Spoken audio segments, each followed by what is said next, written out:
કેન્દ્રીય ગૃહમંત્રી અમિત શાહ દ્વારા નવીન પોલીસ વાહનોનું લોકાર્પણ. રિપોર્ટર અશોક ખાંટ, અમદાવાદ. દસ્તક ન્યૂઝ 24.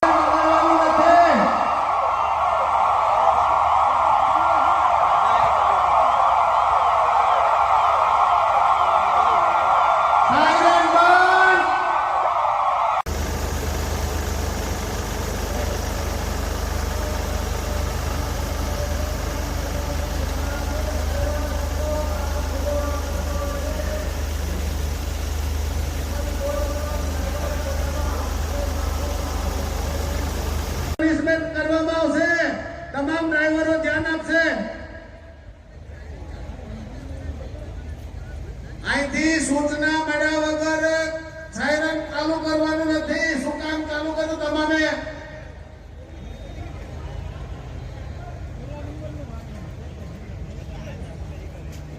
ભાઈ એમટીના તમામ અધિકારી ભાઈ સૂચનાનું